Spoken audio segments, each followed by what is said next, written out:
Pemirsa, seorang pemuda berinisial MF ditangkap tim gabungan Balai Besar Pemeriksaan Obat dan Makanan atau BBPOM Banda Aceh, Polda Aceh dan Polres Biren di pekarangan Puskesmas Jangka, Kabupaten Biren.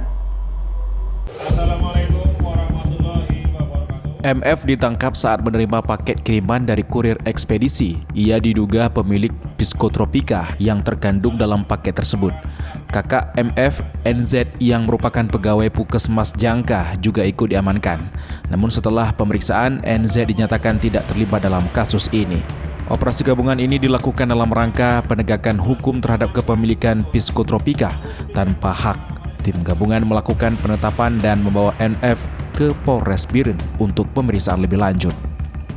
Modus yang dilakukan MF adalah dengan memesan obat psikotropika dari Jakarta melalui perusahaan jasa ekspedisi. Ia menggunakan nama dan alamat pengiriman NZ tanpa sepengetahuannya.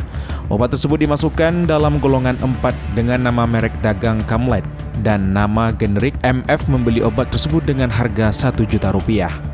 MF dijerat dengan pasal 62 Undang-Undang Nomor 5 Tahun 1997 tentang psikotropika yang menyatakan bahwa barang siapa tanpa hak memiliki dan atau membawa psikotropika dipidana dengan pidana penjara paling lama 5 tahun dan denda paling banyak Rp100.000.000. Kami akan menggandeng dari Kepala Dinas dan Badan Apotek, juga Kepala Dinas Badan POM, Kepala POM, untuk menertibkan seluruh apotek yang ada di Kabupaten Biren.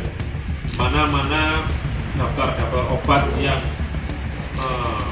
perlu resep dokter dan mana-mana yang boleh obat berada di apotek.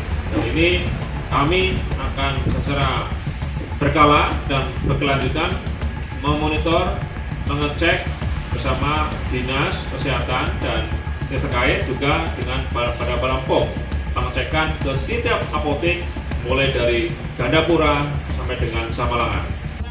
Kapolres Biren AKBP Jatmiko menyatakan Polres Biren akan bekerja sama dengan Dinas Kesehatan, BPOM dan apotek untuk menertibkan peredaran obat-obatan yang memerlukan resep dokter.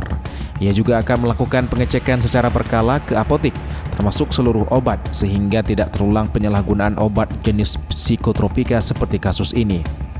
Kasus ini menjadi pengingat bagi masyarakat untuk selalu berhati-hati dalam membeli dan menggunakan obat-obatan, khususnya psikotropika. Psikotropika hanya boleh digunakan dengan resep dokter dan untuk tujuan pengobatan. Penyalahgunaan psikotropika dapat membahayakan kesehatan dan berakibat fatal. Dari Kabupaten Biren, Musriadi, iNews melaporkan.